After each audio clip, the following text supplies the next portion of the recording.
28 juin 2016, 21h30. Nous attendons le chirurgien Issam El Haddad dans le stationnement de l'hôpital de La Sarre en Abitibi. Nous avons tenté de le joindre à plusieurs reprises sans succès. Docteur El Haddad? Docteur El Haddad? Il faudra produire notre reportage sans les explications du chirurgien. Un chirurgien généraliste de La Sarre en Abitibi a touché des revenus d'1,5 million de dollars l'an dernier en profitant du système. Notre reportage raconte qu'en faisant plus de 50 de son travail en heures défavorables, le docteur El Haddad réussit à gonfler ses revenus depuis plusieurs années. Le paiement d'un acte médical effectué le soir, la fin de semaine et les jours fériés est majoré de 70 %. La nuit, il est majoré de 150 %. Le docteur El Haddad peut par exemple facturer 1 600 $ pour l'ablation d'une vésicule biliaire lorsque l'intervention se fait la nuit et 490 $ seulement le jour. Ce que fait le docteur El Haddad, on appelle ça de la facturation opportuniste ou facturation créative. Avons-nous affaire ici à un cas isolé ou à la pointe d'un iceberg? Nous profitons des téléjournaux pour faire appel aux citoyens. J'aimerais que les gens qui ont vu des pratiques de facturation qui leur semblent douteuses, soit des abus, soit quelque chose de... Écrivez-moi. Nous nous attendions à quelques courriels. Nous en avons reçu près d'une centaine. La moitié provenait de médecins ou d'employés du réseau de la santé qui dénonçaient des collègues. Nous avons décidé d'enquêter sur une vingtaine de cas et nous avons découvert qu'il est très facile pour un médecin d'abuser impunément des fonds publics.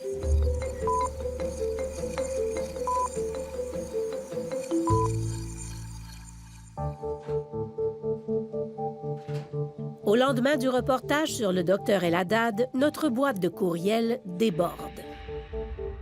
La surfacturation, c'est une pratique régulière et connue dans le réseau et non particulière aux régions. On pointe du doigt une vingtaine d'hôpitaux, parmi lesquels des centres universitaires à Montréal et à Québec. On écorche surtout des médecins spécialistes. Pour gonfler leurs revenus, les chirurgiens passent de salle en salle pour observer ou effectuer des points de suture et facturent un honoraire d'assistance opératoire. Souvent, l'assistance n'est pas requise. Chirurgiens, physiatres, microbiologistes, anesthésiologistes. L'anesthésiologiste travaillait dans 2 salles en même temps, même si c'est interdit, sauf en cas d'urgence. Il modifiait les heures pour pas que ça paraisse. Internistes, obstétriciens, radiologistes. Chez nous, même si des scans nécessitent une interprétation urgente, un radiologiste attend souvent jusqu'à 19 heures pour les lire afin de bénéficier d'une majoration de 70 %. 2 types de facturation opportunistes se distinguent. La pratique en heures défavorables et la multiplication d'actes inutiles.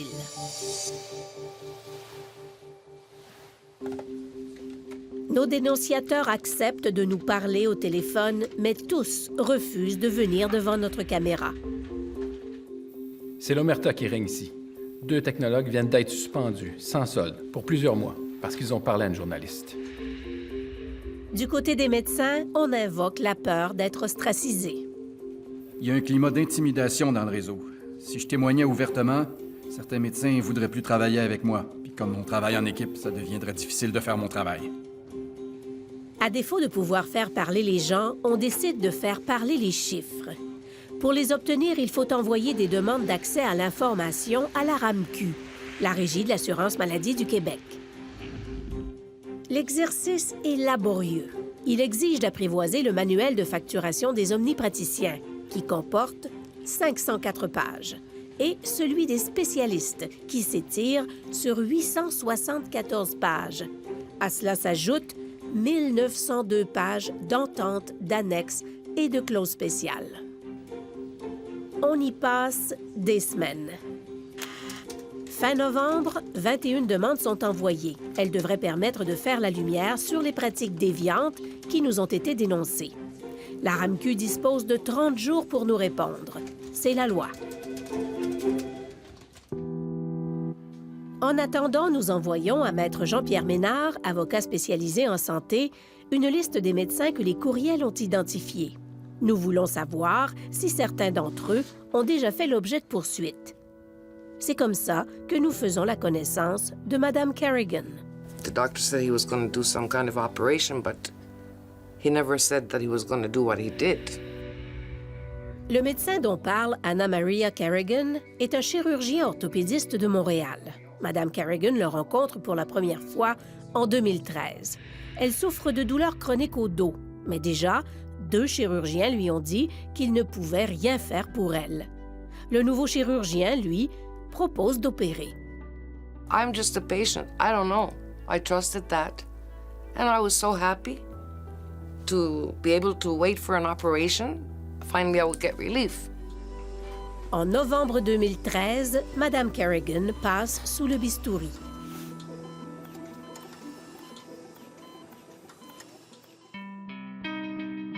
Voici un extrait du courriel que nous avons reçu à propos du chirurgien orthopédiste qui a opéré Madame Carrigan. Il y avait un taux élevé de complications par chirurgie, ce qui lui permettait de faire beaucoup de révisions payantes. Et dans les cas de fusion de la colonne, il fusionnait plus de vertèbres que nécessaire. When did you find out that you had several vertebrae merged? When I went to one of the appointments after the surgery. Le chirurgien aurait fusionné 8 vertèbres dans le bas du dos et la région lombaire. En novembre dernier, près de 3 ans après l'opération, Mme Carrigan a décidé de le poursuivre.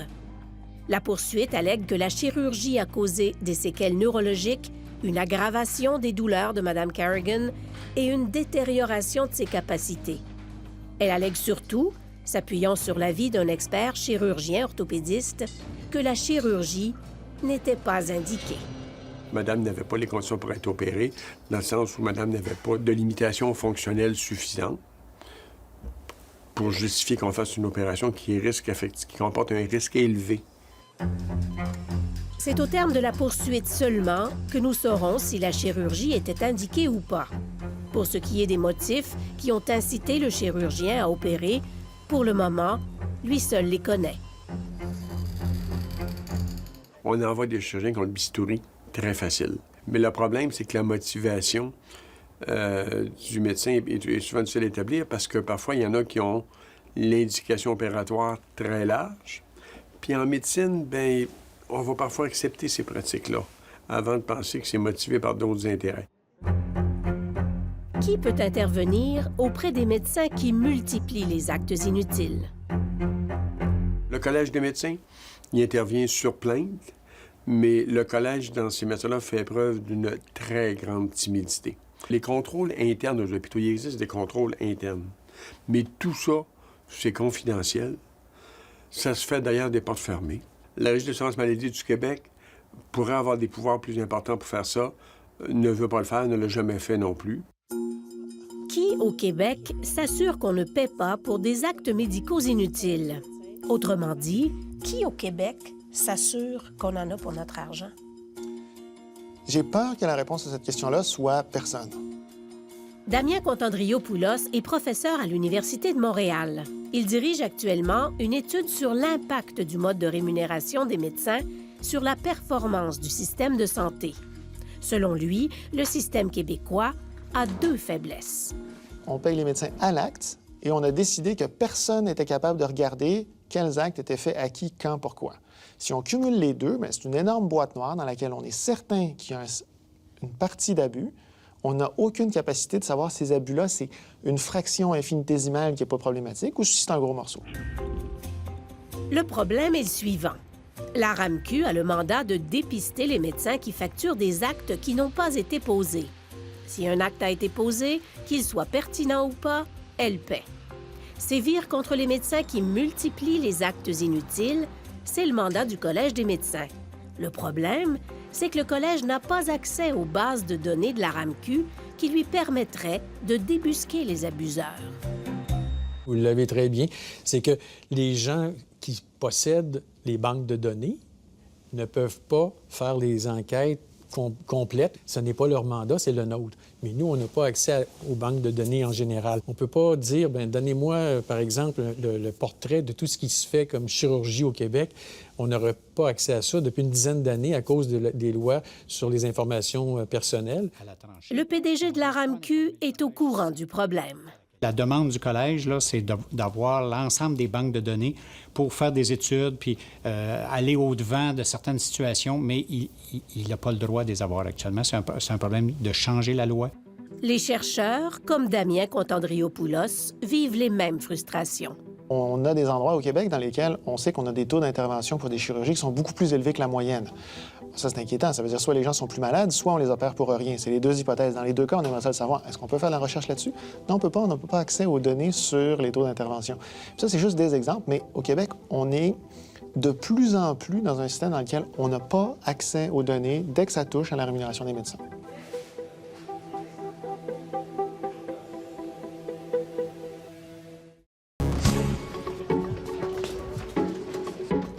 Vous n'entendrez jamais publiquement un directeur, un cadre, un employé du réseau critiquer un médecin. Pourquoi? Ça se fait pas. Ça ne se fait pas dans le réseau. Si le chef de chirurgie, le chef de médecine va au conseil d'administration puis dit « on n'aime pas le DG », il nous cause du trouble tout le temps. Le DG ne restera pas très longtemps dans l'établissement. Avant de devenir sculpteur à plein temps, David Levine a été directeur général de plusieurs hôpitaux. Maître Anne-Marie Chiquette est chef du contentieux de l'APER, une association qui représente les cadres du milieu de la santé. Tous les deux nous ont parlé de l'impuissance des gestionnaires face au corps médical. Les médecins, ce sont des travailleurs autonomes.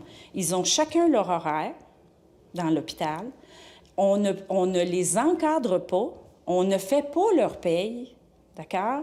On ne fait pas de supervision, il n'y a pas d'évaluation, il n'y a rien. On n'a pas l'autorité de les gérer. On peut influencer, on peut encourager, on peut souligner, on peut chercher des données et montrer les données dans l'espoir d'un changement de comportement. On ne peut pas dire à un médecin, par exemple, bien, vous savez, le bloc opératoire, il ouvre à 7 heures le matin, tout le monde est là à 7 heures le matin, le patient est là à 7 heures le matin. Auriez-vous l'obligeance d'être là à 7 heures le matin et non pas à 8h30 le matin? On dit souvent qu'on fait trop de demandes de tests laboratoires. On fait trop de demandes de tests d'imagerie. On donne trop de prescriptions à nos patients. Mais ces trois catégories-là, le DG peut absolument rien faire. De retour dans notre boîte de courriel. J'aimerais vous informer de la pratique abusive d'un néonatologiste. Des nouveau-nés très vulnérables subissent des soins abusifs et nous payons tous pour cela. Nous avons recueilli plus d'un témoignage sur la pratique de ce médecin. Ce médecin est connu pour son approche interventionniste et opportuniste. Consultation entre médecins de même discipline, planification d'interventions invasives en soirée plutôt que sur le quart de jour, ordonnance d'examens médicaux et de prélèvements dépassant les protocoles en vigueur, pose de cathéters centraux chez des nouveau-nés qui n'en ont pas besoin. Un soir, à 23 h, il a fait enlever un soluté à un bébé pour lui mettre un cathéter central alors que le bébé allait très bien avec son soluté. Le lendemain matin, l'autre médecin l'a fait enlever. Un cathéter central, on n'installe pas ça pour 24 heures. C'est du temps, c'est de l'équipement qui coûte cher. En obstétrique, les néonatologistes nous imposent quasiment de leur demander des consultations. Ce sont des consultations interdisciplinaires très payantes. Si on ne les appelle pas pour faire de la réanimation, on se le fait reprocher. Quand c'est nous qui le faisons, c'est compris dans notre tarif pour l'accouchement. Si eux viennent le faire, c'est un surplus. Une consultation, c'est souvent tout à fait justifié. Mais il semble que cela se fasse aussi par complaisance. Quand un patient hospitalisé fait de la fièvre, son médecin demande une consultation en infectiologie. Pourtant, il devrait être capable de gérer une fièvre lui-même. Si le patient a des palpitations, il demande une consultation à un autre spécialiste. Le spécialiste peut passer tous les jours pour suivre la condition et facturer une visite chaque fois. Qui contrôle ça? Personne. Alors, c'est une pratique généralisée. Si on mettait fin aux consultations de complaisance, il y aurait trop de médecins spécialistes au Québec. Nous avons obtenu des statistiques sur le nombre de consultations par patient dans les urgences de plusieurs hôpitaux. À l'hôpital de Rouyn-Noranda, 4 seulement des visites auprès des patients sont des consultations demandées par le médecin traitant à des spécialistes. À Hull, un autre hôpital régional, c'est 27 7 fois plus. Les différences sont aussi énormes dans les centres universitaires. 12 à l'hôpital Saint-Sacrement de Québec, 31 à l'hôpital Florimond de Sherbrooke. Comment expliquer de tels écarts? C'est sûr qu'une partie de la réponse, c'est qu'il y a des milieux dans lesquels il y a plus de complaisance. Beaucoup de médecins surfacturent et s'en rendent même plus compte. Si un résident admet un patient la nuit et fait une intervention, le lendemain matin, le médecin qui supervise le résident va facturer l'intervention comme s'il l'avait faite lui-même. On peut considérer que c'est de la double facturation, mais nos associations nous disent que c'est correct.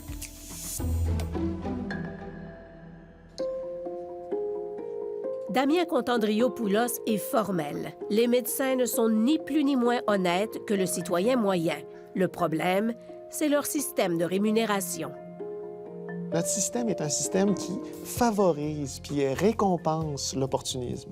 Fait que là, on met des gens ordinaires dans un système qui récompense la créativité de facturation puis l'opportunisme. Qu'est-ce qu'on a? On n'a pas un bon système. Dans les années 80, il existait environ 600 codes d'actes médicaux. Il y en a maintenant 11 000. C'est un bar ouvert dont il est facile d'abuser impunément. Des situations des fois particulières, comme les exemples que vous nous donnez dans des établissements, où c'est difficile pour un système de rémunération, avec les meilleurs contrôles au monde, de tout détecter ces choses-là. Selon plusieurs personnes à qui nous avons parlé, il faudrait que les données détenues par la RAMQ soient utilisées davantage pour comparer les profils des médecins, établir des moyennes et identifier des pratiques moins pertinentes. Mais c'est délicat, parce que la pertinence de l'acte arrive à être un jugement sur ce que le médecin fait.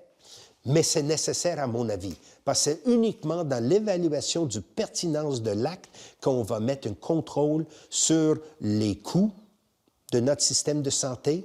David Levine ne s'en est jamais caché. Il pense que les médecins qui pratiquent dans les hôpitaux devraient être salariés.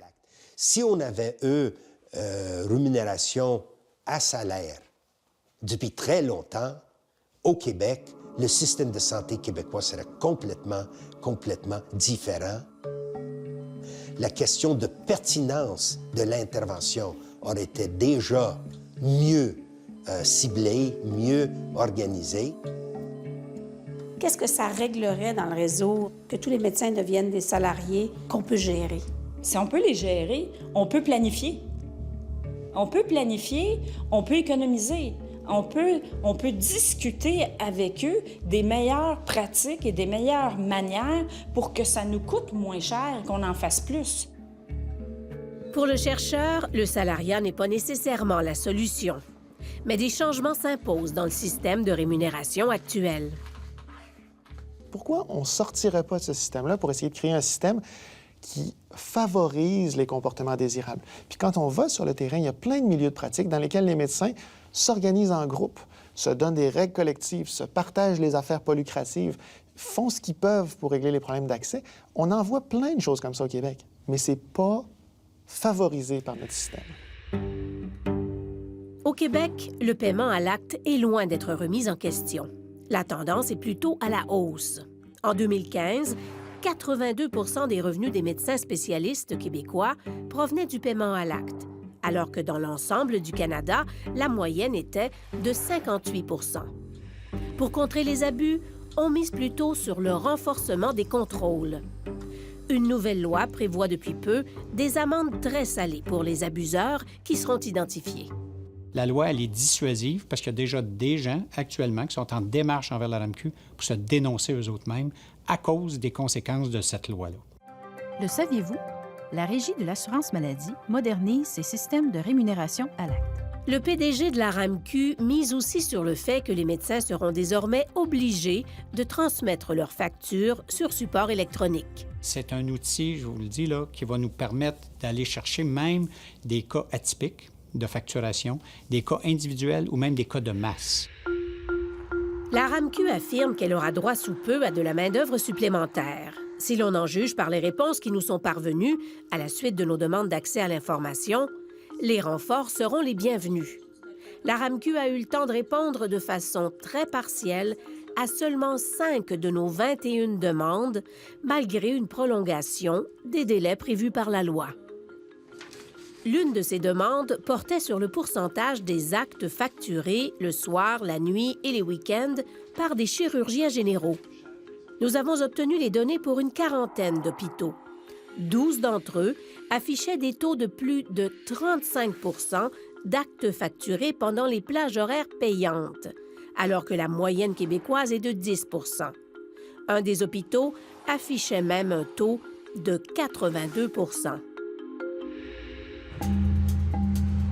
Pour ce qui est du Dr El Haddad, au lendemain de notre reportage de septembre 2016, une enquête a été déclenchée. Ses conclusions viennent d'être rendues publiques.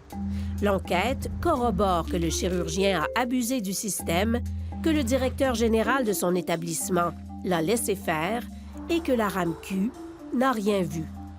La situation a, semble-t-il, été corrigée et selon nos informations, les revenus du Dr El Haddad auraient chuté de moitié depuis notre passage à la SAR.